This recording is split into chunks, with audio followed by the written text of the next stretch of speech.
যে প্লেনটি কলকাতা থেকে ভোরে প্যাসেঞ্জার নিয়ে উড়ে আসে সেটি আরও দুটো জায়গায় ঘুরে ফিরে যায়। গতকালের দুর্ঘটনার জন্যে একটি এয়ারক্রাফট নষ্ট হয়েছে, ফলে আজকের ফ্লাইট চালু থাকবে কিনা এই সন্দেহের নিরসন হলো। সিটি অফিস জানালো ফ্লাইট বাতিল হয়নি। সমস্ত ইউনিট নিয়ে অনন্ত গাড়িতে রওনা হয়ে গেল ট্রেন ধরতে ঘণ্টা চারেক দূরের স্টেশন থেকে। ওদের যাওয়ার মুহূর্তে হরিশ মল্লিক ধীরে ধীরে সামনে এসে দাঁড়ালো। ইঞ্জেকশনের প্রভাবে সারা রাত ঘুমিয়ে থাকা সত্ত্বেও মানুষটিকে বিধ্বস্ত দেখাচ্ছে। ইউনিটের একটি প্রোডাকশন বয় যে কলকাতায় পৌঁছেই অন্য ছবিতে কাজ করতে যাবে, তার চোখেও জল এসে যাচ্ছিল হরিশকে দেখে। প্লেনে যাচ্ছে মোট 7 জন। পুরনো দিনের অভিনেতা সুবোধ গাঙ্গুলি কলকাতা ছাড়ার আগে ডিল করিয়ে নিয়েছিলেন যে তিনি ট্রেনে আসা যাওয়া করতে পারবেন না, কিন্তু গতরাত্রে খবরটা শোনার পর থেকেই তিনি বেশ কয়েকবার অনন্তকে অনুরোধ করেছেন তার ফেরার ব্যবস্থা ট্রেনেই করতে, কিন্তু অনন্ত রিজার্ভেশন পাওয়া যাবে না এই যুক্তিতে তাকে কাটিয়ে দিয়েছে। হোটেল ছেড়ে গাড়ি দুটো যখন এয়ারপোর্টের উদ্দেশ্যে রওনা হলো, তখন সুবোধবাবুর কোমর শিরশির করছে। নার্ভাস হয়ে গেলেই তার ওরকম হয়। 40 দশকে প্রমথেশ বড়ুয়ার সঙ্গে একটি ছবিতে প্রথম অভিনয়ের সুযোগ পান তিনি। 2 মিনিটের কাজ, কিন্তু ক্যামেরার সামনে প্রমথেশবাবু যখন চোখ তুলে প্রথমবার তাকিয়েছিলেন তখনই কোমরে ওই অনুভূতিটা এসেছিল। তারপর থেকে ওটা আর যাচ্ছে না। নার্ভাস হয়ে গেলেই জানান দেয়। তিনি বিড়বিড় করে বললেন, এসব ঘটনার পর আজ ট্রেনে গেলেই হতো। এই গাড়িতে বসন্ত, হরিশ, সুবোধবাবু আর কল্পনা, পেছনেরটাই অরিন্দম, ভিলেন, গীতা। আজ সকালে ডাক্তার আর এক প্রস্থ দেখে গেছেন হরিশকে, প্রয়োজনীয় ওষুধ দিয়ে গেছেন। হরিশ হাঁটাচলা করছে বটে, কিন্তু কথা বলছে খুব কম। সবসময় ঝিমুনি ভাব যেন আচ্ছন্ন করে রেখেছে ওকে। কল্পনা বলল, এসব ঘটনা রোজ না হলেও ঘটে, কিন্তু ঘটে বলে প্লেন বন্ধ করে দিতে হবে? সুবোধবাবু বললেন, না তা বলছি না, সময়টা খারাপ যাচ্ছে। এই খারাপ সময়টা কেটে না যাওয়া পর্যন্ত আমার কি, দিনকাল কাটিয়ে এসেছি, ক্যাপিটাল খরচ, এখন শুধু ইন্টারেস্টের দিন কাটানো। তোমাদের বয়স কম, তোমাদের কথা ভেবেই বলা। পেছনের গাড়িতে জানালায় হেলান দিয়ে বসেছিল অরিন্দম চোখ বন্ধ করে, তার পাশে নিতা। সামনে ড্রাইভারের পাশে ভিলেন বসে সিগারেট খেয়ে যাচ্ছে। ব্যাপারটা চিন্তা করাই হাস্যকর। ফিল্ম দাহ্য বস্তু হিসেবে খুবই বিপজ্জনক। একটা প্লেনে আগুন লাগলে সিনেমায় যা দেখা যায় তাতে দুর্ঘটনার সময় আগুন না লাগার কোনো কারণ নেই। সেক্ষেত্রে এক্সপোজড ফিল্ম আপোষেই গলে যাবে, কিংবা না গললেও যদি তা পাওয়াও যায় প্রিন্টই করা যাবে না। অবশ্য বিশেষজ্ঞরা কথা ভালো জানবেন। কলকাতায় ফিরে গিয়ে বসন্তকে বলতে হবে খোঁজ নিতে। আজ সকালে যখন হরিশকে এসে জিজ্ঞাসা করেছিল কেন অত অল্প টাকার ইন্স্যুরেন্স করিয়েছিল ক্যানগুলো বুক করার সময়, তখন ভদ্রলোক জবাব দিয়েছিল, গ্রহের ফের, পয়সা বাঁচাতে গিয়েছিলাম। স্বীকারোক্তি সঠিক, কিন্তু আর তো কিছু করার নেই। 60,000 টাকা এই মুহূর্তে 60 টাকার মতো শোনাচ্ছে। হঠাৎ অরিন্দমের পায়ের ওপর চাপ পড়তেই সে চোখ খুলল। নিতা বসে আছে 1 হাত দূরে, কিন্তু তার বাঁ পা এগিয়ে এসেছে। চোখাচোখি হতেই নিতা হাসল। কি ভাবছ? উত্তর দিল না অরিন্দম, মৃদু হাসল। নিতা ঠোঁট কামড়ে নিয়ে বলল, তোমার ওই হাসিটা বড্ড সিডাকটিভ, ওই জন্যই মেয়েরা মরে। অরিন্দম চট করে সামনের দিকে তাকালো। যে গলায় কথা বলল নিতা, তাতে ওদের না শোনার কোনো কারণ নেই। ভিলেন ছেলেটি গ্রুপ থিয়েটারের আউটডোরে আলাপ হওয়ার পর ছোকরা তাকে দাদা বলে দূরত্ব রেখেছে। এখন তো সব বুঝে গেল। সংলাপ শোনে তো শুনুক। অরিন্দম উত্তর দিল, তুমি আর কোথায় মরলে? পুরো আউটডোরটাই তো মরে রইলাম। কাল রাত্রে তোমাকে খুব এক্সপেক্ট করছিলাম। কাল রাত্রে? মাই গড! কেন?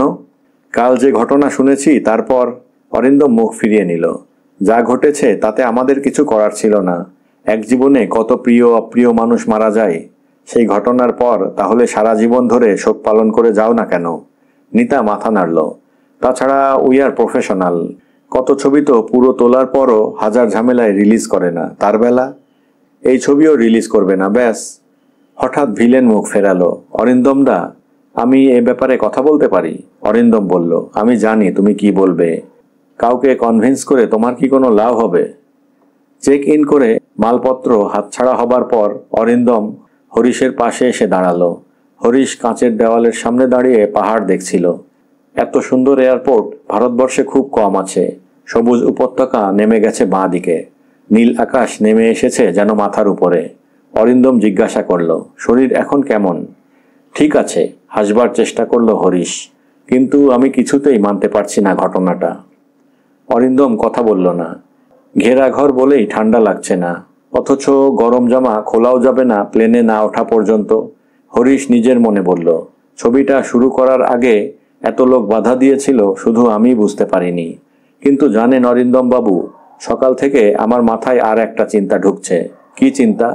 অরিন্দমের মনে হলো লোকটা যেন স্বাভাবিক নয়। কাল রাত্রে টিভিতে খবরটা শোনার আগের মুহূর্তেও আমি ছিলাম স্বাভাবিক। আমার হাত পা সমস্ত শরীরের একমাত্র মালিক ছিলাম আমি। কিন্তু খবরটা কানে যাওয়া মাত্র আবিষ্কার করলাম আর একজন আমার হাত নাড়তে দিচ্ছে না আমাকে, জিভ শক্ত করে ধরে শব্দ উচ্চারণ করতে দিচ্ছে না। পায়ের শক্তি চলে গেছে। আমি আমার মালিক নই। আমার সব কিছু যেন অন্যের নিয়ন্ত্রণে, আর আমি এতকাল তার কেয়ারটেকার হয়েও মালিক ভাবতে ভালোবাসতাম। হরিশ মল্লিক কথাগুলো বলছিল থেমে থেমে। অরিন্দম মানুষটাকে আপাদমস্তক দেখল। তারপর সান্ত্বনা দেবার গলায় বলল, আপনি ঠিকই বলেছেন। শরীর তার সিস্টেমে চলে। সিস্টেম বিকল হলে? না মশাই, সিস্টেম টিস্টেম না। দেয়ার ইজ এ পাওয়ার যা আমাদের কন্ট্রোল করে। আমাদের প্রত্যেকের ভাগ্যও সেই শক্তি নিয়ন্ত্রণ করে। প্লেন দুর্ঘটনাও তারই ইচ্ছাই। অরিন্দম সরে এলো। বোধহয় এই পর্যায় থেকেই মানুষের দুটো প্রতিক্রিয়া ঘটে।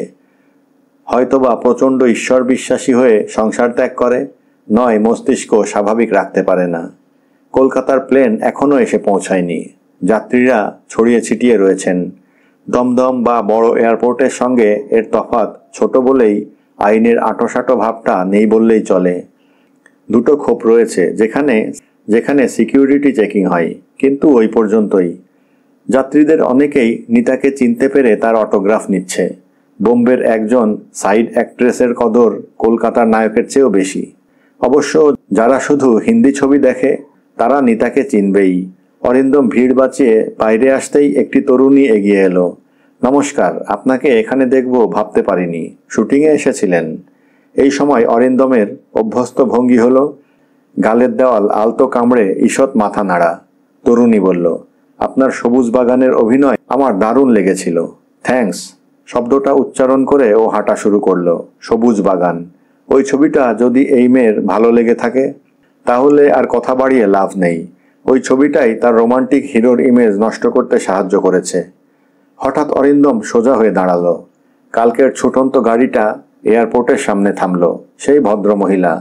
তিনি গটগট করে নেমে এয়ারপোর্ট বিল্ডিংয়ের ভেতরে চলে গেলেন। মহিলার পরনে জিন্সের প্যান্ট, ব্যাগি শার্ট, কোনো গরম জামা নেই, হাতে একটা ছোট ব্যাগ। চোখে এই আধারোদেও রোদ চশমা চাপানো। রাত্রে ভালো বুঝতে পারেনি, কিন্তু এখন মনে হলো ইনি ইচ্ছে করলেই বোম্বে ফিল্মে নায়িকার ভূমিকা পেতে পারেন। যদিও বয়স 30-এর কোঠা ছুঁয়েছে, কিন্তু পদক্ষেপে কোনো আলস্য নেই। আজ গাড়িতে ড্রাইভার আছে। ড্রাইভারের পাশ থেকে সেই লোকটি নামলো যাকে মহিলা গত রাত্রে এখানে ফেলে গিয়েছিলেন। লোকটি একবার মহিলাকে দেখে নিয়ে দুটো বড় সুটকেস দুহাতে ঝুলিয়ে অনুসরণ করল। অরিন্দম মাথা নাড়ল। তাহলে এরা একই প্লেনে কলকাতায় যাচ্ছেন। We must find him. ওটা না পেলে তোমার কোনো আশা নেই, এটা মনে রেখো। শব্দগুলো যে গলায় বলা তা কোনোদিন ভুলতে পারবে না অরিন্দম। এই সময় আকাশে শব্দ বাজল। যাত্রীদের ব্যস্ততা শুরু হলো। ধীরে ধীরে শূন্য থেকে নেমে এলো বিমানটি। পাক খেয়ে স্থির হতেই সিকিউরিটি চেকিংয়ে যাওয়ার জন্য অনুরোধ এলো। আজ যারা যাচ্ছে তাদের সবাই গতকালের দুর্ঘটনা নিয়ে কথা বলছে। এক ভদ্রলোক বললেন, আমার পক্ষে ঈশ্বর আছেন। এর আগে দুবার অল্পের জন্য বেঁচে গেছি। কালকের ফ্লাইটে আমারও যাওয়ার কথা ছিল, প্লেনটা ধরতে পারিনি। পারলে আজ আমি কোথায়? অরিন্দম চোখ রাখছিল। ভদ্রমহিলা দাঁড়িয়ে আছেন একপাশে। এই ভিড় ব্যস্ততা কোনো কিছুতেই তার আকর্ষণ নেই। মহিলার পাশে সেই লোকটি। তখন কলকাতা থেকে আসা যাত্রীরা বেরিয়ে আসছে প্লেন থেকে। অরিন্দম ধীরে ধীরে ভিড় কাটিয়ে এগিয়ে গেল লোকটির দিকে। একটা হল ঘরে সবাই গায়ে গায়ে বলে বাঙালিদের অনেকেই অরিন্দমকে দেখছিল ঘুরে ঘুরে। সেই তরুণীটিকে দেখতে পেয়ে ইশারায় ডাকলো অরিন্দম, এবং সে তৎপর হয়ে কাছে পৌঁছবার আগেই রোদ চশমার সঙ্গীর পাশে দাঁড়িয়ে গেল সে। তরুণী মুখ খোলার আগেই অরিন্দম বলল, তখন শুটিংয়ের কথা জিজ্ঞেস করছিলেন না? হ্যাঁ ভাই, এবার এমন একটা ছবি করছি যা কখনো করিনি, কিন্তু মন খুব ভালো নেই। কেন, কিছু হয়েছে? তরুণী উদ্বিগ্ন। হ্যাঁ, গতকাল যে প্লেনটা ভেঙে পড়েছে তাতে আমার এক পরিচিত ভদ্রলোক ছিলেন। উনি আগে জানতেন না যে আমি এখানেই আছি। কালই জানতে পেরে এয়ারপোর্টে যাওয়ার আগে আমার সঙ্গে দেখা করে যান। ভদ্রলোককে খুব উদ্ভ্রান্ত দেখাচ্ছিল তখন। শুধু একটা ব্রিফকেস নিয়ে রওনা হন। যাওয়ার আগে আমাকে কয়েকটা কথা বলেছিলেন। তখন তো জানতাম না কি ঘটতে যাচ্ছে, কিন্তু কথাগুলো ভুলতে পারছি না। টেনে টেনে গল্পটা বলার সময় অরিন্দম আর চোখে দেখে নিল লোকটি শক্ত হয়ে গেছে। তরুণী জিজ্ঞাসা করল, ভদ্রলোক কি বলেছিলেন? সেটা বলা ঠিক হবে না। আসলে আমার সঙ্গে ওর দুবার দেখা হয়েছিল কলকাতায়। ওর পরিবারের কাউকেই চিনি না। কথাগুলো ওর পরিবার সংক্রান্ত, ব্যক্তিগত।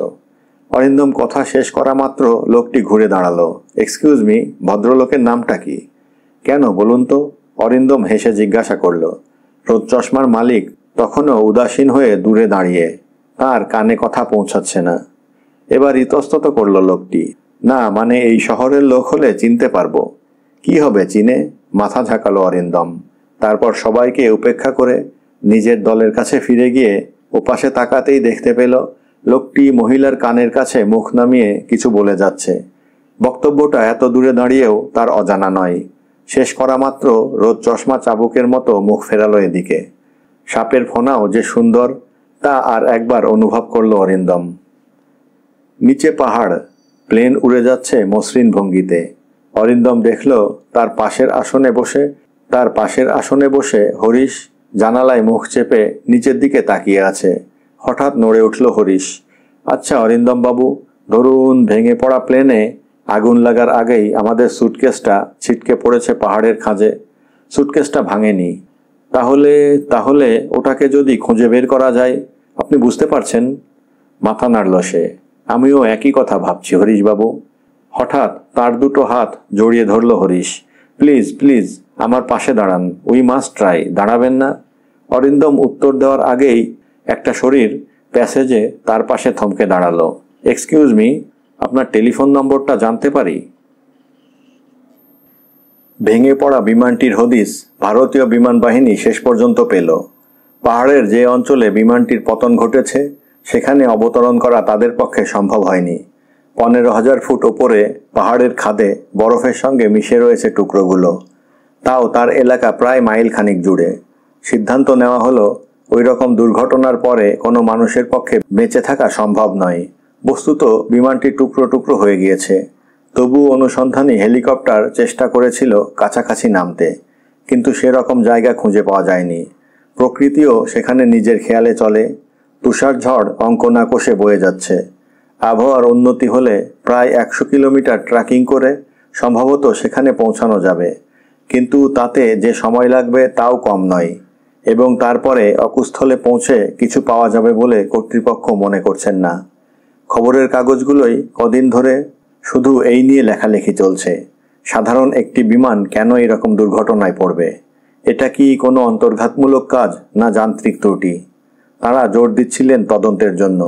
যে এলাকায় এই দুর্ঘটনা ঘটেছে, যে বিমানবন্দর থেকে বিমানটি ছেড়েছে, সেই অঞ্চলে কোনো রকম অন্তর্ঘাতমূলক কাজকর্মের হদিস এর আগে পাওয়া যায়নি।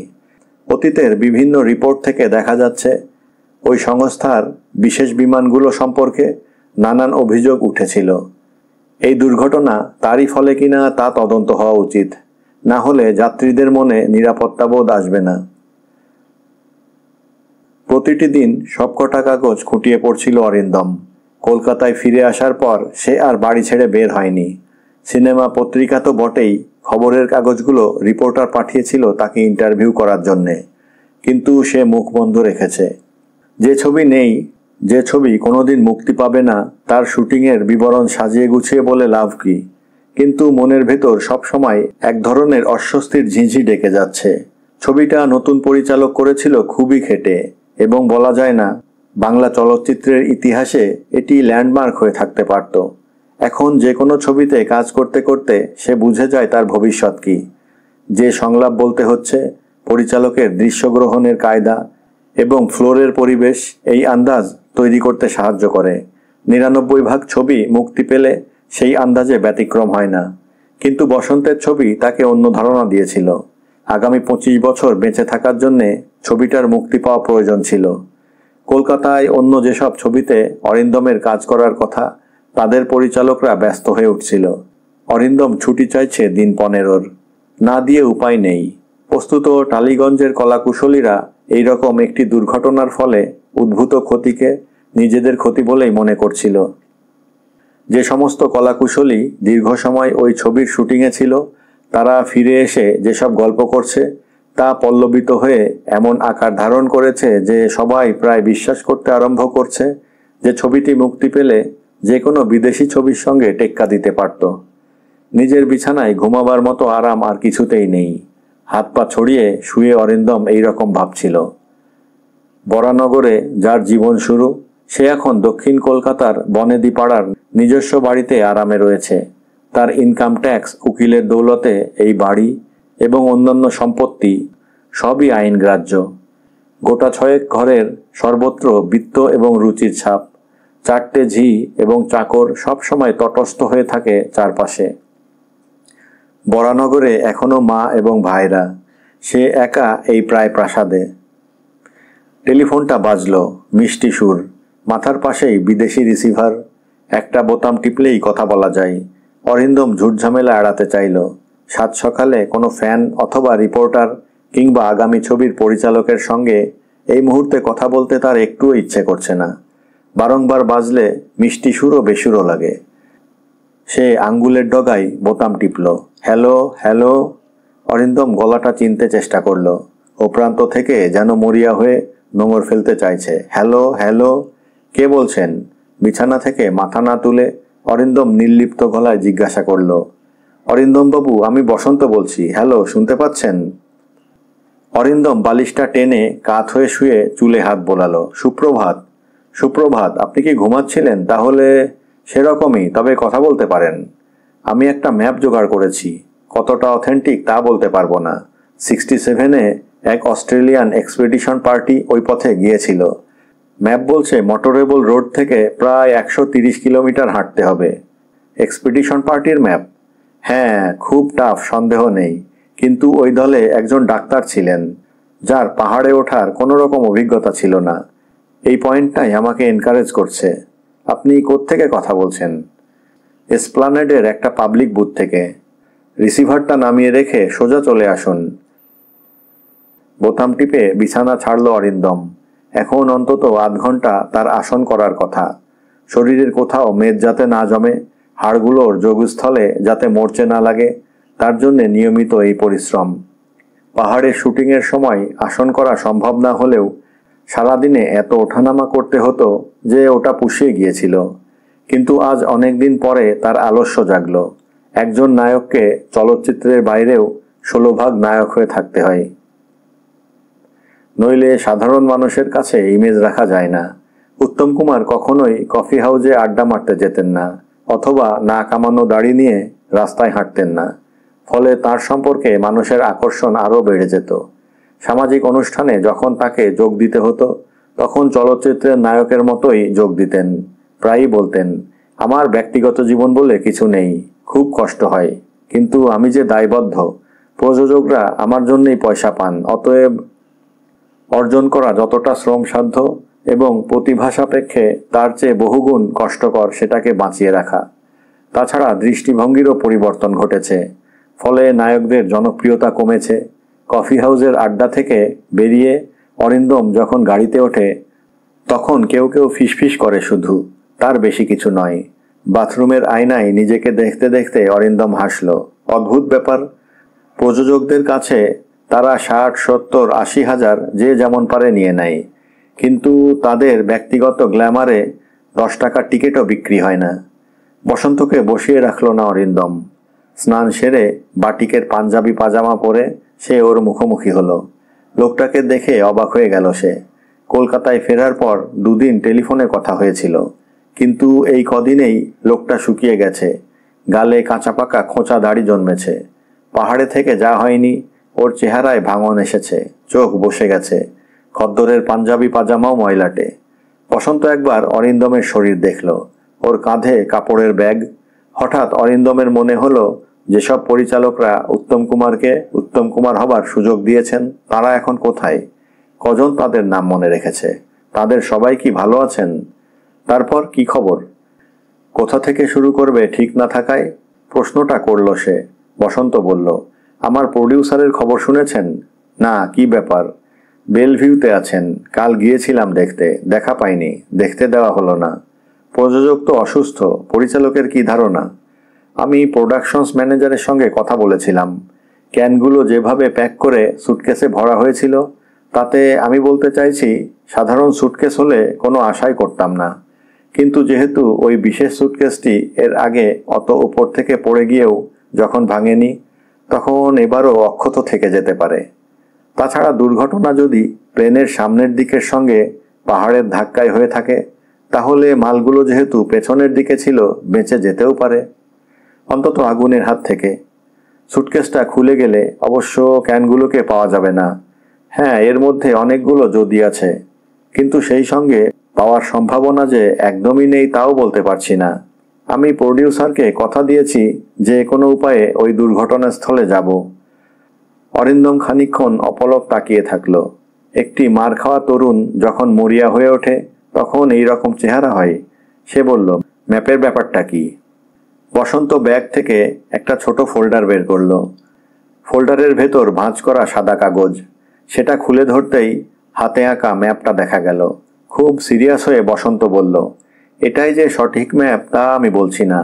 খবরের কাগজ থেকে যতটুকু জেনেছি দুর্ঘটনার এলাকাটা হলো এই জায়গা। আপনাকে টেলিফোনে বলেছিলাম একটা অস্ট্রেলিয়ান অভিযাত্রী দল এই পথে গিয়েছিল। সেই দলের ডাক্তার হেনরি টার্নারের লেখা দ্য স্নোবল বইতে একটা ম্যাপ আছে। এই ম্যাপটি ওখান থেকেই নেওয়া। বইটা কোথায় পাওয়া যায়? আমার কাছে এক কপি আছে, অনেক কষ্টে জোগাড় করেছি। আজই পাঠিয়ে দিও। বিকেলে বেলভিউতে গেল অরিন্দম। রিসিপশনে দাঁড়িয়ে খোঁজ নিতেই সে টের পেল পেশেন্ট দেখতে আসা ভিজিটারদের অনেকেই তাকে লক্ষ্য করছে। কিন্তু সবসময় যা হয়, সবাই দেখে কিন্তু এমন ভাব করে যেন দেখছে না। লিফটে চেপে নির্দিষ্ট কেবিনে পৌঁছে একটা শীতল অভ্যর্থনার মুখোমুখি হলো। প্রডিউসার রয়েছেন বেশ বড় কেবিনে। তার স্ত্রী এবং আত্মীয়রা সামনের ছোট ঘরে নিজেদের মধ্যে কথা বলছিলেন। অরিন্দমকে দেখে থতমত খেয়ে গেলেন সবাই। শেষ পর্যন্ত প্রডিউসারের স্ত্রী এগিয়ে এলেন। আসুন, আমরা ঠিক করেছিলাম ফিল্ম লাইনের কোনো লোকের সঙ্গে ওকে দেখা করতে দেব না। আসলে ওসব ব্যাপারে কথা হলেই ওর উত্তেজনা বেড়ে যায়। অরিন্দম ঠোঁট কামড়ালো। সে নিজে 100 ভাগ ফিল্ম লাইনের লোক, কথাটা তার ক্ষেত্রেও প্রযোজ্য। সে জিজ্ঞাসা করল, কেমন আছেন উনি? ভালো। প্রথমে হার্ট অ্যাটাক বলে ভয় পেয়েছিলাম আমরা। ভদ্রমহিলা নড়ছেন না সামনে থেকে, যার অর্থ মোটেই অবাধ্য নয়। অরিন্দম বলল, সাধারণত আমার পক্ষে নার্সিং হোমে আসা সম্ভব হয় না, কিন্তু ঠিক আছে, বলবেন এসেছিলাম। আপনি দেখা করবেন না? আপনাদের আপত্তি থাকলে নয়। ভদ্রমহিলাকে একটু বিচলিত দেখালো। আত্মীয়দের দেখলেন একবার, তারপর বললেন, ঠিক আছে আসুন, তবে দেখবেন উনি যেন উত্তেজিত না হন। ঢোকা উচিত ছিল না। অন্য সময় অরিন্দম আর এ মুখো হতো না, কিন্তু বসন্তর ম্যাপ আর টার্নারের বইটা আজ সারাটা দুপুর ওকে এমনভাবে দখল করে রেখেছিল যে না দেখা করে চলে যেতে মন চাইছিল না। ভদ্রলোক অবশ্যই সুদর্শন ছিলেন, কিন্তু এখন বিছানার চাদরে শরীর ঢেকে যিনি পড়ে আছেন তাকে দেখে কষ্ট হলো অরিন্দমের। একটা ধাক্কা যেন ভদ্রলোকের আমূল পরিবর্তন করে দিয়েছে। তাকে দেখে সেই বসে যাওয়া মুখে হাসি ফুটল। আপনি খুব ভালো লাগছে। আছেন কেমন? অরিন্দম সহজ হতে চাইল। এমনি কোনো অসুবিধে বোধ করছি না, তবে ডাক্তার বলছেন উঠলেই নাকি ওগুলো ফিরে আসবে। মানুষের জীবনে দ্বিতীয়বার এই অবস্থা আসে বোধ হয় যখন তার নিজস্ব মতামতের কোনো মূল্য থাকে না। ওকে বসতে দাও। কথা বলার সময় বোঝা যাচ্ছিল উনি কতটা দুর্বল হয়ে পড়েছিলেন। ওর স্ত্রী প্রায় পাহারাদারের ভঙ্গিতে দাঁড়িয়েছিলেন পাশে। এবার একটা টুল এগিয়ে দিলেন। অরিন্দম সেটাই বসে বলল, তাড়াতাড়ি সেরে উঠুন, নতুনভাবে শুরু করতে হবে সব। সঙ্গে সঙ্গে প্রতিবাদের গলা তুললেন ভদ্রমহিলা। মাথা খারাপ? আর সিনেমা লাইনে নয়, অনেক হয়েছে। কতবার নিষেধ করেছি, শুনলে আজ এমন হতো না। এই সময় আর কেউ ওপাশে এসে পড়ায় ভদ্রমহিলাকে দেখতে যেতে হলো। প্রডিউসার ম্লান হাসলেন। কিছু মনে করবেন না, খুব ভয় পেয়ে গেছে, কি বলছে বুঝছে না। না না, ঠিক আছে, আজ বসন্ত এসেছিল। বসন্ত? সে তো এখানে আসেনি একদিনও। এসেছিল, কিন্তু দেখা করতে দেওয়া হয়নি। ও শুনুন, বসন্তের ধারণা আপনি জানেন। সে ওখানে যেতে চায়। খুব কষ্টকর যাওয়া, এবং সময় এবং খরচ সাপেক্ষ। আমি জানি না কিভাবে ওখানে পৌঁছাবো, কিন্তু সত্যি যদি ক্যানগুলো পাওয়া যায় তাহলে গুপ্তধন পাওয়া হয়ে যাবে। খপ করে অরিন্দমের হাত চেপে ধরে বললেন ভদ্রলোক, আপনি যাবেন সত্যি? আমি এখনো মনস্থির করিনি। করুন, আমি আপনার উপর ভরসা করব। যাওয়া আসার সমস্ত খরচ আমি দেব। আর কিছু মনে করবেন না, আপনার এই সময়টার দামও। ঠিক আছে, যদি যাই তাহলে আপনাকে জানাবো। আজ উঠি। অরিন্দমবাবু, প্রমিস করুন আপনি যাবেন। একটা প্রতিশ্রুতি হয়তো অনেক ওষুধের চেয়ে আমার কাছে মূল্যবান এই মুহূর্তে। ব্যাকুল হলেন ভদ্রলোক। এবং তখনই তার স্ত্রী এসে দাঁড়ালেন সামনে। দুটো হাত জড়ো করে অরিন্দম বলল, নমস্কার। কোথায় যেন পড়েছিলাম, উপন্যাসের যেখানে শেষ, জীবনের শুরু সেখানেই। মনে হচ্ছে সেই সত্যই আমি আপনাকে প্রতিশ্রুতি দিতে পারবো। তবু ভেবে দেখি, চলি। খবরের কাগজে অনেকটা জায়গা নিয়ে নিল বসন্ত। ভেঙে পড়া বিমানের সন্ধানে যাচ্ছে সে। দলের সদস্যদের নাম শিগগিরই ঘোষণা করা হবে। তার পরিচালিত ছবির ক্যানগুলো উদ্ধার করা যদি সম্ভব হয় তাহলে। না, পাহাড়ে ওঠার কোনো পূর্ব অভিজ্ঞতা তার নেই। 14,000 ফুট উপরে শুটিং করার জন্যে অভিজ্ঞতার কোনো প্রয়োজন হয় না, কিন্তু এবার হবে। সরকারি অনুমতি এবং অর্থ সংগ্রহের কাজ শুরু হয়েছে। খবরটা দেখে অরিন্দম হাসল। তাহলে কাজ শুরু করে দিয়েছ? এক ফোঁটাও নয়, কিন্তু ও কথা না বললে লোকে বিশ্বাস করবে না। বাজেট করেছ? অরিন্দম চোখ বন্ধ করল। বসন্ত বলল, এর আবার বাজেট? অরিন্দম মাথা নাড়ল। হ্যাঁ, বাজেট। প্রায় 1.5 মাসের প্রোগ্রাম। 15 দিনের যাওয়া, 15 দিনের আসা পায়ে হেঁটে। কলকাতা থেকে শেষ বাস টার্মিনাস পর্যন্ত যাওয়া আসা তো আছেই। খালি হাতে যাওয়া যাবে না। তাঁবু, খাবার, ওষুধ থেকে শুরু করে ওই পরিবেশে জীবন ধারণের সব রকমের প্রয়োজনীয় ব্যবস্থা নিতে হবে। ব্যাপারটা ছেলে মানুষই নয়। আর সেরকম হলে আমি যোগ দিতে পারি না। তুমি কি আমার কথা বুঝতে পারছো? বসন্ত হতভম্ব হয়ে গেল। তার কথা বলতে সময় লাগলো। আপনি যোগ দেবেন? হ্যাঁ, 1.5 মাসের জন্য ঘুরে আসা যাক। যেন কাছাকাছি কোথাও বেড়াতে যাচ্ছে এমন গলায় বলল অরিন্দম। বসন্ত লাফিয়ে উঠল। দুহাতে অরিন্দমের হাত জড়িয়ে ধরল। ও কথা বলতে পারছিল না। অরিন্দম হাসল। এবার বাজেট করে ফেলো বসন্ত। করছি দাদা। আর দেখো, এ বাজেট যেন ফিল্মের বাজেট না হয়। মানে 6 লাখ টাকায় ছবি হয়ে যাবে বলে প্রডিউসারকে নামিয়ে 8 লাখে শেষ করার মতো বাজেট। মানে নিজেদের ওই বরফের ওপর রেখে দিতে হবে।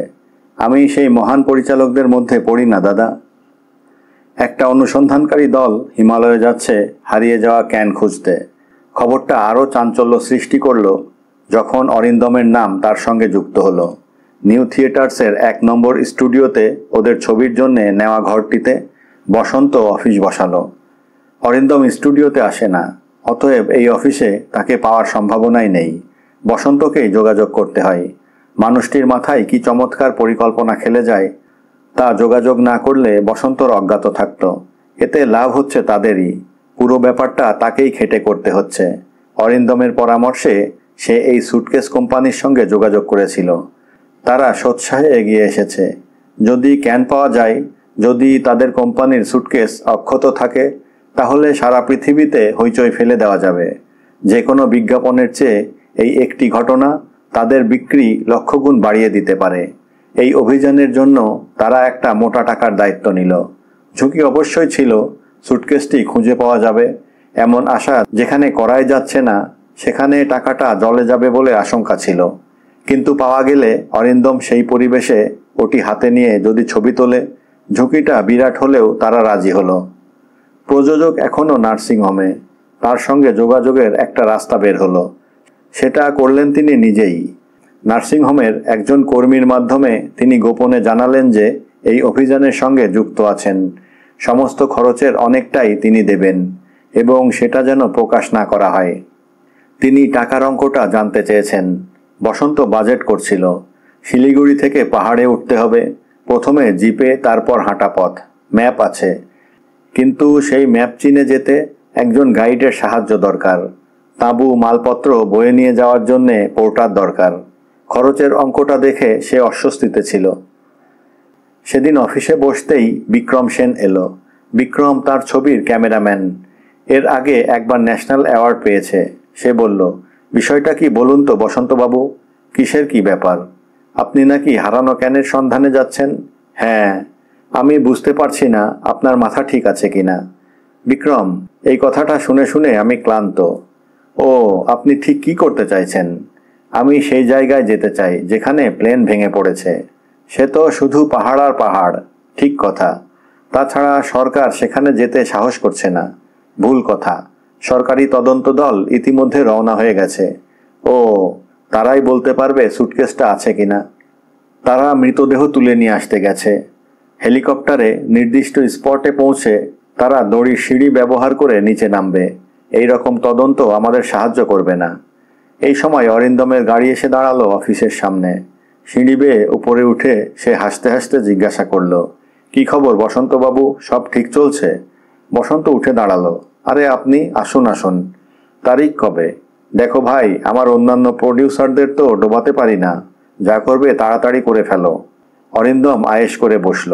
বসন্ত বলল, তাঁবু আর স্লিপিং ব্যাগ ভাড়া পাওয়া যাবে, তবে তার আগে আমাকে নর্থ বেঙ্গলে যেতে হবে ওখানকার ব্যবস্থা ঠিক করে আসতে। যা করার করো, আমার পক্ষে বেশি দেরি করা সম্ভব নয়। বেশি দেরি করাও যাবে না। মনসুন এসে গেলে ও তল্লাটে পা রাখা যাবে না। তাহলে আমরা ঠিক 15 দিন পরে রওনা হতে পারি। গুড। টাকা পয়সা পেয়ে যাব আশা করছি, যদি অবশ্য সবাই প্রতিশ্রুতি রাখেন। বেশ, আমি তাহলে উঠি। এ সময় বিক্রম কথা বলল, দাদা আপনি যাচ্ছেন? মাথা নাড়ল অরিন্দম। হ্যাঁ, ঘুরেই আসি। এমন সুযোগ তো জীবনে পাওয়া যায় না। ও হ্যাঁ বসন্ত, আমাদের দলে কজন থাকছে? বসন্ত কিছু বলার আগেই বিক্রম বলল, আর একটা নাম বাড়িয়ে নিন, আমিও যাচ্ছি। বসন্ত অবাক হলো, তুমি? আপত্তি আছে? বিক্রম যেন রেগে গেল, কিন্তু বসন্ত বুঝতে পারছিল না। দেখুন বসন্তবাবু, আপনি ছবিটার পরিচালক হতে পারেন, কিন্তু আমি এই ক্যামেরায় ছবি তুলেছি। প্রতিটি ফ্রেম তোলার সময় সন্তানের মতো ভালোবেসেছি। যে ক্যানগুলো হারিয়েছে তার ভিতর আমারই সৃষ্টি রয়েছে। একটা ছবি যখন হিট করে তখন নাম হয় আপনাদের, কিন্তু আমরা যে রক্ত দিয়ে ছবিটাকে তুলেছি তা কেউ মনে রাখে না। ক্যানে যদি ফিল্ম বেঁচে থাকে তাহলে সবচেয়ে খুশি হব আমি। সেই কারণেই আমি যেতে চাইছি। বিক্রম কথা বলছিল বেশ আবেগের সঙ্গে। বসন্ত কি জবাব দেবে বুঝতে পারছিল না। পরিস্থিতি সহজ করলো অরিন্দম। বাহ, খুব ভালো হলো। বিক্রম, দেখো কম পয়সায় একটা ক্যামেরা ভাড়া পাও কিনা, তাহলে সত্যিকারের অভিযানের ছবি তুলতে তুলতে যেতে পারবে। কথাটা শোনা মাত্র বিক্রমের মুখের চেহারা পাল্টে গেল। দারুণ ব্যাপার হবে দাদা। এই প্রথম একটা শুটিং করব যার স্ক্রিপ্ট নেই, পরিচালকের কাট শুনতে হবে না। কিন্তু আবার কি? অরিন্দম যাওয়ার জন্যে পা বাড়িয়ে থমকে গেল। অন্তত 30 রোল ফিল্ম আর ক্যামেরার ভাড়াও তো কম নয়। বাবু ধরো, নির্লিপ্ত মুখে বলল অরিন্দম। বাবু? যিনি এসবের দাম দেবেন, স্পন্সর। খবরটা যে ছড়িয়ে পড়েছে টালিগঞ্জের কোনায় কোনায় তা বুঝতে পারেনি অরিন্দম। গাড়ির সামনে এসে দেখল 5-6 জন মানুষ দাঁড়িয়ে আছে। এদের বিভিন্ন ছবিতে কাজ করার সময় সে আলো ফেলতে দেখেছে চুপচাপ, কাউকে জল চা পরিবেশন করতে দেখেছে। এরা সবাই বয়স যাই হোক তাকে দাদা বলে সম্বোধন করে। এদের নামগুলো খেয়ালে থাকে না অরিন্দমের। ওদের মধ্যে যে প্রবীণ সে এগিয়ে এলো। দাদা, খবরটা কি সত্যি? কোন খবরটা? অরিন্দম মুখ তুলল। পাহাড়ে যাচ্ছেন ক্যান খুঁজতে? হ্যাঁ সত্যি। কেন বলো তো? তাহলে আমরাও যাব। একদিন এই ছবিতে কাজ করলাম, খুঁজে পেলে আমাদেরও ভালো লাগবে। বসন্ত পেছনে ছিল। সে একটু প্রতিবাদের সুরে বলল, কিন্তু প্রায় 1.5 মাসের ধাক্কা। আর এটা কোনো শুটিংয়ের ব্যাপার নয় যে প্রডিউসার তোমাদের টাকা দেবে। অতদিন রোজগার না থাকলে তোমাদের অসুবিধে হবে। লোকটি বলল, মাঝে মাঝে মাসের পর মাস তো কাজের অভাবে বসে থাকি। শত্রু ছবি রিলিজের আগে স্টুডিও যখন শ্মশানপুরী ছিল তখন কাজ পেতাম। যে দাদা ডেট পায় না প্রডিউসাররা, সেই দাদা যখন বিনি পয়সায় যাচ্ছেন তখন আমরাও যাব। অরিন্দম বসন্তের দিকে ঘুরে দাঁড়ালো। নাও হে বসন্ত, ওদের নাম লিখে নাও। বসন্ত নিচু গলায় বলল, এরকম চললে তো পুরো ইউনিট সঙ্গে যাবে। যাবে। পরিচালক হিসেবে তোমার যে টান, ওই ছবির ওপর একটা প্রোডাকশন বয়ের যদি সেই টান থাকে তবে বুঝতে হবে কাজটা আন্তরিক হচ্ছে। অরিন্দম দাঁড়ালো না। গাড়িটা নিয়ে স্টুডিও থেকে বেরিয়ে সামান্য অন্যমনস্ক হয়ে চালিয়ে আসছিল ট্রাম ডিপোর দিকে। টেকনিশিয়ান স্টুডিওর দরজায় কেউ চিৎকার করতেই সে ব্রেকে চাপ দিল। বীরেন দা, অরিন্দমের প্রথম ছবির পরিচালক। কফি হাউজের আড্ডা থেকে ভদ্রলোক তাকে তুলে এনে নায়ক করেছিলেন। একসময় গোটা চারেক হিট ছবি তৈরি করেছিলেন। এখন কাজ পান না, বয়স হয়েছে 70-এর কাছে, চোখেও কম দেখেন। গাড়ির কাছে ছুটে এলেন বীরেন্দা। বিরক্ত হলো অরিন্দম। এইবার 10-20 সাহায্য চাইবেন ভদ্রলোক। ইদানিং ব্যাপারটা সেই পর্যায়ে নেমে এসেছে। কৃতজ্ঞতাবোধ ক্রমশ ক্ষয়ে যাচ্ছে এই কারণে। বীরেন্দা জানালায় ঝুঁকে জিজ্ঞাসা করলেন, চিনতে পারছো? বা রোজ এক প্রশ্ন করেন কেন দাদা? গুড, শুনলাম তুমি NT1-এ এসেছো। তখন থেকে দাঁড়িয়ে আছি। একটু আগে আর একটা খবর শুনলাম, সত্যি? বীরেন্দার কয়েকদিনের না কামানো মুখে কৌতূহল। ধীরে ধীরে মাথা নাড়ল অরিন্দম। সঙ্গে সঙ্গে একটা শীর্ণ হাত এসে পড়ল অরিন্দমের মাথায়। দীর্ঘজীবী হও বাবা। এই না হলে মানুষ। খুব খুশি হয়েছি। একটা ছবির জন্যে অত কষ্ট করতে যাচ্ছ, এ ভাবলেই বুক ফুলে ওঠে। ঠিক হ্যাঁ। বীরেন্দা হাসি মুখে ফিরে গেলেন টেকনিশিয়ানের গেটের দিকে। বাড়ি ফিরে আচ্ছন্নের মতো বসেছিল অরিন্দম। বীরেন্দা তাকে স্রেফ আশীর্বাদ করার জন্য দাঁড়িয়েছিলেন, আর সে টাকার কথা ভাবছিল। লজ্জিত হতে গিয়ে হেসে ফেলল সে শব্দ করে। মহৎ হবার লোভ কার না থাকে? তার নিজের নেই, নইলে সে যাচ্ছে কেন পাহাড়ে? এই সময় চাকর এসে দাঁড়ালো দূরে। অরিন্দম বিরক্ত হলো। কি চাই? আপনার ফোন। বলে দে বাড়ি নেই। এর আগে 2বার করেছিল, এখন শুনতে চাইছে না। শুনতে চাইছে না? রিসিভার নামিয়ে রেখে দে। চাকর চলে যাচ্ছিল। পেছন থেকে ডাকলো অরিন্দম। নাম বলেছে কিছু? না, একজন মহিলা। অরিন্দম চোখ ছোট করল, তারপর উঠে বলল, ঠিক আছে যা, আমি দেখছি। অরিন্দম ছোট ছোট পা ফেলে টেলিফোনটার কাছে এগিয়ে গেল। বিচিত্র ব্যাপার, হারানো ক্যানের সন্ধানে যাওয়ার জন্য যে টিমটা শেষ পর্যন্ত তৈরি হলো, তার সঙ্গে মূল ছবির ইউনিটের খুব বেশি তারতম্য নেই। বাকি ছিলেন মহিলারা। নিতা এখন বোম্বেতে ব্যস্ত। কল্পনা সাড়া শব্দ পাওয়া যাচ্ছে না ফিরে আসার পর।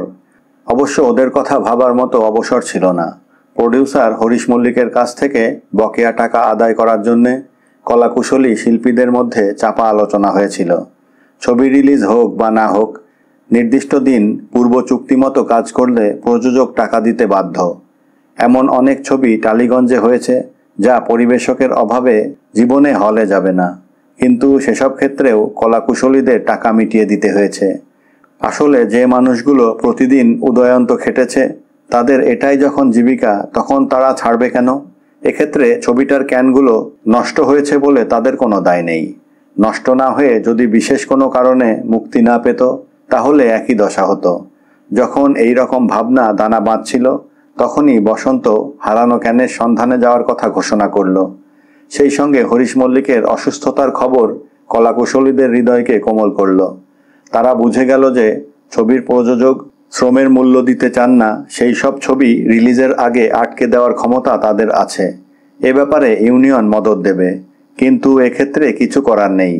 হরিশ মল্লিক যদি মারা যায় অথবা জীবনে আর ছবি না করে, তাহলে তাদের প্রাপ্য আদায় করার কোনো পথ নেই। প্রোডাকশন ম্যানেজার অনন্ত পরামর্শ দিয়েছিল, যদি বসন্তবাবু ওই ক্যানগুলো অক্ষত উদ্ধার করতে পারেন, তবেই তাদের পকেটে টাকা আসবে। শুধু তাই নয়, যে ছবি চিরকালের জন্যে শেষ হয়ে গেছে, তা উদ্ধার করার জন্যে ওরা আলাদা বোনাস দাবি করতে পারে। গুপ্তধন আবিষ্কারের দলে যারা থাকে, তারা কি আর বঞ্চিত হয়? এই শেষ যুক্তিটি সবাইকে উৎসাহিত করলো বেশি করে। খারাপ রাস্তা, কঠোর পরিশ্রম, প্রাকৃতিক প্রতিকূলতা ইত্যাদির কথা বলেও অন্তত 10 জনের নিচে সংখ্যাটা নামাতে পারল না। একমাত্র অনন্তকে বাদ দিলে প্রত্যেকেই কষ্ট সহ্য করার ক্ষমতা রাখে। দীর্ঘদিন অর্ধভুক্ত থাকার অভিজ্ঞতা যাদের কলকাতাতেই আছে, তাদের পাহাড়ে ভালো খাবার না পাওয়ার ভয় দেখিয়ে কাজ হলো না। বসন্ত অনুভব করছিল এরা সবাই এক ধরনের স্বপ্ন দেখছে। ছবির ক্যানগুলো পাওয়া মাত্র এরা সবাই হরিশ মল্লিকের অংশীদার হয়ে যাবে। এই টালিগঞ্জেই একজন প্রযোজক ছবি অসমাপ্ত রেখে সরে পড়েছিলেন। সেই ছবির কলাকুশলীরা মিলিতভাবে ছবিটি শেষ করে মুক্তির ব্যবস্থা করেছিল। সরে যাওয়া প্রযোজক তাদের মালিকানার অর্ধাংশ দিয়ে দিয়েছিলেন। যদিও মুক্তির 1 সপ্তাহের বেশি সেটি চলেনি, কিন্তু এ ধরনের একটা উদাহরণ তো আছেই। অর্থাৎ এই অভিযানে যে যাবে, সেই অংশীদার হবার একটা দাবি রাখতে পারে। এই 10 জন মরিয়া। তাঁবু, স্লিপিং ব্যাগ থেকে শুরু করে যা যা দরকার তা বসন্ত জোগাড় করে ফেলল। এটা সে বুঝতে পারছিল এই রকম অভিযানে একা যাওয়া আত্মহত্যার শামিল। দলের সাহায্য ছাড়া গন্তব্যস্থলে পৌঁছানোই যাবে না। এ ব্যাপারে তাকে সাহায্য করল সহদেব সেন। সহদেব পাহাড়ে চড়া মানুষ, বসন্তর বাল্যবন্ধু। মানা নন্দা ঘুন্টি অভিযানে ছিল। আনন্দবাজারে নিজের অভিজ্ঞতার কথাও লিখেছে কয়েক কিস্তিতে। সহদেব এই রকম অভিযান হচ্ছে জেনে উৎসাহী হয়ে এগিয়ে এলো। শেষ পর্যন্ত তার উপর আয়োজনের ভার ছেড়ে দিল বসন্ত। তার ফলে শুটিং পার্টির বদলে পর্বতাভিযানের চেহারা নিয়ে নিল উদ্যোগটা। অবশ্য প্রোডাকশন ম্যানেজার অনন্ত চুপচাপ বসেছিল না। সে কথা শুরু করেছিল এইভাবে, এতদিন এই লাইনে রইলাম, চোখ বন্ধ করে বলে দিতে পারি কোন খাতে টাকা মার যাচ্ছে। কে সকালের চা পেল না? আমি না গেলে এসব হ্যাপা সামলাবে কে? সহদেববাবু পাহাড়ি মানুষ, তিনি যা করছেন করুন, কিন্তু আমার কাজটা আমাকে করতে দিন। দার্জিলিং মেলের টিকিট পাবেন কোথায় আপনারা? শিলিগুড়ি থেকে ভেঙে পড়া প্লেন পর্যন্ত দুবেলা খাবারের ব্যবস্থা তো এই শর্মাকেই করতে হবে। অতএব দলটা তৈরি হয়ে গেল। যে কোম্পানির সুটকেস হারিয়েছে তারাও স্পন্সর হিসাবে এগিয়ে এলো। টাকা লেনদেনের আগে বসন্ত আবার মুশকিলে পড়ল। কোম্পানি চাইছে টাকা যখন খরচ করা হচ্ছে তখন তা থেকে পুরো ব্যবসাটা করে নিতে। তারা টাকা খরচ করলো এবং সুটকেস খুঁজে পাওয়া গেল না, অথবা পাওয়া গেলেও সেটাকে টুকরো টুকরো অবস্থায় আবিষ্কার করা হলো, এমনটা চলবে না। কোনো ঝুঁকি নিতে পারবে না কোম্পানি। বসন্ত অবাক হয়ে জিজ্ঞেস করেছিল, পাওয়া না গেলে কি করব? আপনাদের পেতেই হবে, এছাড়া অন্য কোনো উপায় নেই। সেটা গ্যারান্টি দিয়ে কেউ বলতে পারে? আপনাদের বলতে হবে। আর পাওয়ার পর যদি দেখেন টুকরো হয়ে গেছে তাহলে সেটা ভুলে যেতে হবে। সে কি, আপনারাই তো বিজ্ঞাপন দিয়েছেন কত হাজার ফুট উপর থেকে পড়েও ভাঙেনি। ঠিক কথা, কিন্তু দুর্ঘটনা তো ঘটতেই পারে। যে ভালো গাড়ি চালায় সে কি অ্যাক্সিডেন্ট করে না? বসন্ত হকচকিয়ে গেল। তারপর সমস্যাটা তুলে ধরল। সুটকেস পাওয়া গেছে বললে বলতে হবে ক্যানগুলো পেয়েছি। ব্যাপারটা আপনি ভাবতে পারছেন? হ্যাঁ, সুটকেস অটুট থাকলে ক্যানগুলো থাকবে, কিন্তু উত্তাপে ক্যানের ভেতরের ফিল্ম নষ্ট হয়ে যেতেই পারে। এটা তো বৈজ্ঞানিক সত্য, যে কেউ বিশ্বাস করবে। তার চেয়ে অনেক বেশি বিশ্বাস করবে যদি সুটকেসটাকেই না পাওয়া যায়। হিমালয়ের একটি বিশেষ অংশে প্লেন ভেঙে পড়েছে। অত উঁচু থেকে পড়ে 10-20 মাইল ছিটকে যাওয়া অসম্ভব নয়। তাছাড়া পাহাড়ের খাঁজে, পাথরের আড়ালে, তুষারের তলায় চাপা পড়ে থাকাই স্বাভাবিক। আমরা খুঁজতে যাচ্ছি শুধু জেদের বশবর্তী হয়ে। বলতে পারেন ইমোশনাল এক্সপেডিশন। খুঁজে পেলেই হবে না। সব যদি ঠিকঠাক থাকে তাহলে পায়ের তলায় মাটি আসবে সারা জীবনের জন্যে। গেলাম, কিছুই পেলাম না, খালি হাতে ফিরে এলাম, এরকম হলে? সুটকেস হাতে নিয়ে ফিরবেন। যেদিন রওনা হবেন সেদিন কিছু জ্বলে যাওয়া ফিল্ম ক্যানে ভরে একটা সুটকেস হাজির হবে আপনাদের কাছে। আপনি ছাড়া ব্যাপারটা কেউ জানবে না। যাওয়ার সময় একটা কভার লাগানো থাকবে। অরিজিনালটা পেলে এটার গায়ে হাত দেবেন না, না পেলে কভার ফেলে দিয়ে বাকিটা বুঝতেই পারছেন। তোবড়ানো দাগ শুদ্ধ পাবেন মালটা। এত টাকা খরচ করে এটুকু নিশ্চয় আশা করতে পারি বলুন? যেন কোনো রহস্য উপন্যাসের ভিলেনের মুখের সংলাপ শুনছে বসন্ত। এমনভাবে তাকিয়ে থেকে শেষতক মাথা নাড়ল। ইম্পসিবল, আমার দ্বারা এরকম জুয়াচুরি সম্ভব হবে না। আপনি কেস করতে যাবেন, আমরা বিকল্প ঠিক করে রেখেছি। এই অভিযানে আর একজন সদস্য আপনাদের সঙ্গে যোগ দিচ্ছে। তার কাছেই কভার দেওয়া সুটকেস থাকবে। লোকটার নাম ঠক্কর। সেদিনই ঠক্করকে দেখল বসন্ত। মেদবর্জিত লম্বা শরীর, তাকালেই বোঝা যায় ক্যারাটে বা ওই জাতীয় ব্যাপারে সুদক্ষ। বাঁ চোখের ওপরে পুরু কাটা দাগ রয়েছে। যেভাবে হেঁটে এলো তাতে সামরিক বাহিনীতে কাজ করার অভিজ্ঞতা থাকা অসম্ভব নয়। স্টুডিওতে এসে বসন্তর সামনে দাঁড়াতেই প্রত্যেকের নজর কেড়ে নিল লোকটা। কেমন একটা সাপের মতো হিলহিলে ভাব আছে চাহনিতে। মাথার চুল 1/2 ইঞ্চির কম, সমানভাবে ছাঁটা। এসে বলেছিল, আপনাদের প্রোগ্রামটা দিন। আমার নাম শুনেই বুঝতে পারছেন নিশ্চয় কেন এসেছি। হ্যাঁ, পাহাড় সম্পর্কে আপনার অভিজ্ঞতা আছে। চোখের পাতা না ফেলে মাথা নেড়েছিল ঠক্কর, এবং তখনই বসন্তর মনে হয়েছিল প্রবচনটি যথার্থ। সাপের চোখে পলক পড়ে না। সে চলে যাওয়ার পর ইউনিটের একজন ফিসফিসিয়ে জিজ্ঞাসা করেছিল, লোকটা কে বসন্তদা? বসন্ত উত্তর দিয়েছিল, শুনলে তো, কিন্তু লক্ষ্য করেছেন ওর চোখের পাতায় লোম নেই। বসন্ত সোজা হয়ে বসল। এই লোকটার নিশ্চয়ই আলাদা পরিচয় আছে এবং সেই পরিচয় মনে হচ্ছে স্বস্তিদায়ক নয়। এমন লোককে তাদের সঙ্গে পাঠিয়ে দিচ্ছে স্পন্সরার, এইটে মেনে নেওয়া ঠিক হবে কি? বসন্ত ঠিক করল অরিন্দমের সঙ্গে এ ব্যাপারে খোলাখুলি কথা বলবে। স্পন্সরারকে না চটিয়ে একমাত্র অরিন্দমের সঙ্গেই কথা বলা যায়। যন্ত্রটা একজন প্রডিউসার তাকে উপহার দিয়েছিল। ব্যবহার করার মানে হয় না বলেই ওর বোতামে হাত দেয় না অরিন্দম, কিন্তু আজ দিল। রিসিভারটা তুলে হ্যালো বলে যখন তাকে 15 সেকেন্ড অপেক্ষা করতে হলো, তখনই আঙুল চলে গেল বোতামের ওপর। চাপটা পড়ল এবং যন্ত্রটা ঘুরতে লাগলো। 10 সেকেন্ডের অনেক কমে এখন 100 মিটার দৌড়ে যাচ্ছে কানাডা আমেরিকার মানুষেরা। জবাব দিতে যার তার চেয়ে বেশি সময় লাগে সে সুবিধার নয়। অরিন্দম তার নিজস্ব ভঙ্গিতে বলেছিল, আমার কণ্ঠস্বরটা শুনবেন বলে যদি ডেকে পাঠিয়ে থাকেন তো ধন্যবাদ, রাখছি। আর তখনই ঝটপটিয়ে শব্দ ফুটলও পারে, সরি, আসলে আমি। রিসিভার রাখল না অরিন্দম। এক ধরনের স্বর আছে যা আদৌ মেয়েলি নয়, আবার ছেলেদের মতো কাটকাট না হয়ে একটা মিষ্টি মৌতাত ছড়ায়। সেই ঘরানার। সেটাকে উপেক্ষা করল অরিন্দম। বলুন, কি বলছেন? আমি অরিন্দম। এতক্ষণে বুঝতে পেরেছি, থ্যাঙ্কস। সামান্য হাসি বাজল কি বাজল না। বুঝতে পেরেছেন? আমি কি আগে আপনার সঙ্গে কথা বলেছি? না না, সে সুযোগই ছিল না। ইনফ্যাক্ট গতকালই আমি আপনার ছবি প্রথম দেখি। কথাটা মোটেই ভালো লাগলো না অরিন্দমের, কিন্তু অভিজ্ঞতা তাকে শিখিয়েছে এইসব সময়ে উদাসীন হয়ে থাকাটাই লাভজনক। সে বলল, আচ্ছা, আপনার পরিচয় জানতে পারছি না, কিন্তু সেটা জানানোর মতো নয়, অ্যাটলিস্ট আপনার পরিমণ্ডলে। দেখুন, এভাবে কথা বললে তো কোনো লাভ হবে না। আপনি কি জন্যে ফোন করেছেন? আপনি প্লেনটাকে খুঁজতে যাচ্ছেন?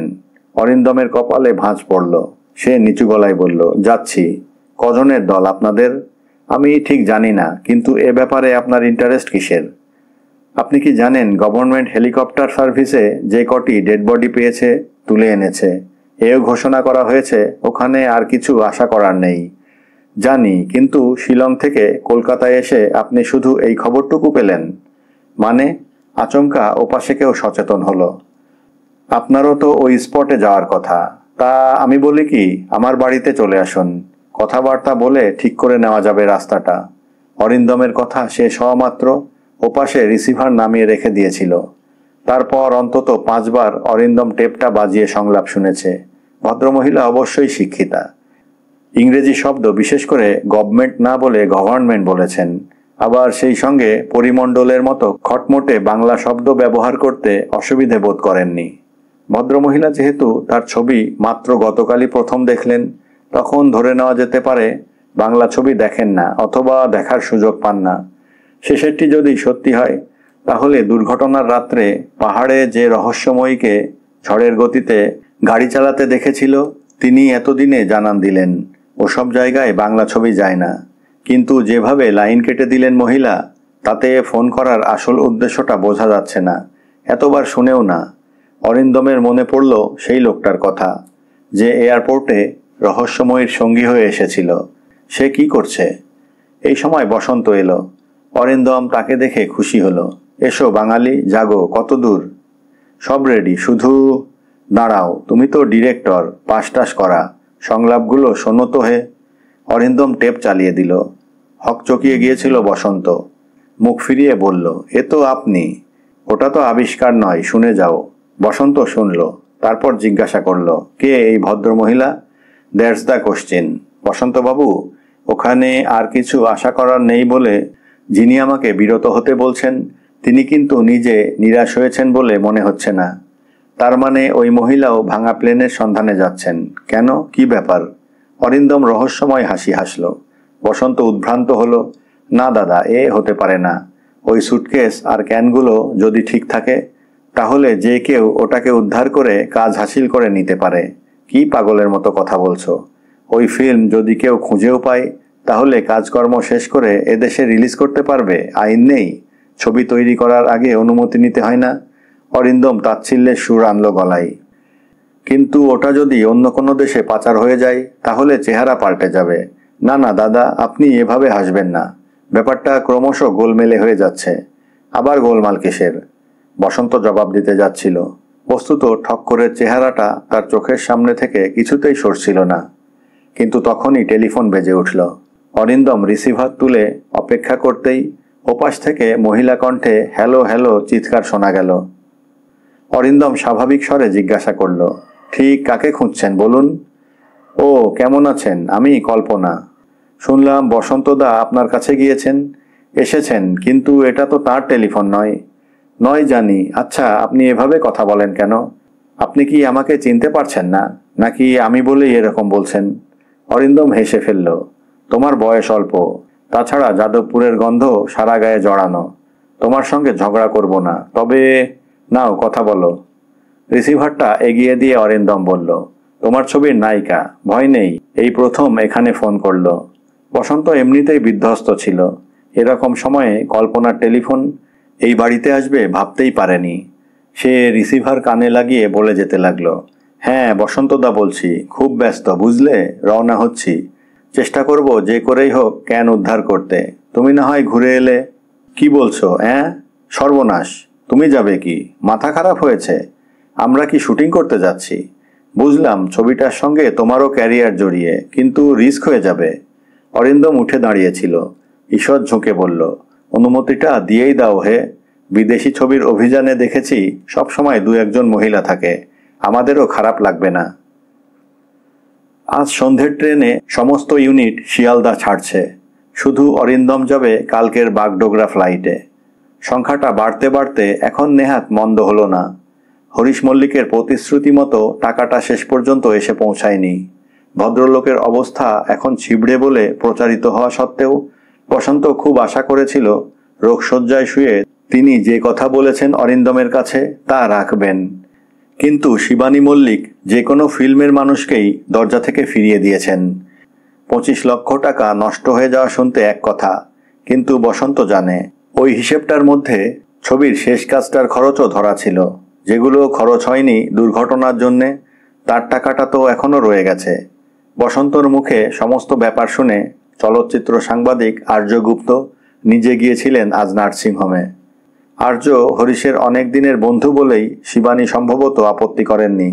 তাছাড়া আজ সকালে দৈনিকের পাতায় এই অভিযানের কথা বিশেষ গুরুত্ব দিয়ে ছেপেছেন আর্য। ফিরে এসে বলেছিলেন, খুব ভেঙে পড়েছে হরিশ, বেশিরভাগ সময় আফসোস করেছে। তোমাদের টাকা দিতে পারেনি বলে ও নিজেও কম কষ্ট পায়নি, কিন্তু ওর সঙ্গে কথা বলে মনে হলো বিশেষ একটা মতলব ভাবছে। কিছুতেই প্রকাশ করল না। অরিন্দম টাকাটা দিচ্ছে জেনে চুপ করে রইল। দেখো শেষ পর্যন্ত ও কি করে। শিয়ালদা থেকে যখন ট্রেন ছাড়ল তখন এ ব্যাপারে সব আশা ছেড়ে দিল বসন্ত। শেষ মুহূর্তে যদি অরিন্দম বাকি টাকাটার ব্যবস্থা না করতেন তাহলে হয়ে যেত। পুরো কামরায় এখন যেন উৎসবের আমেজ।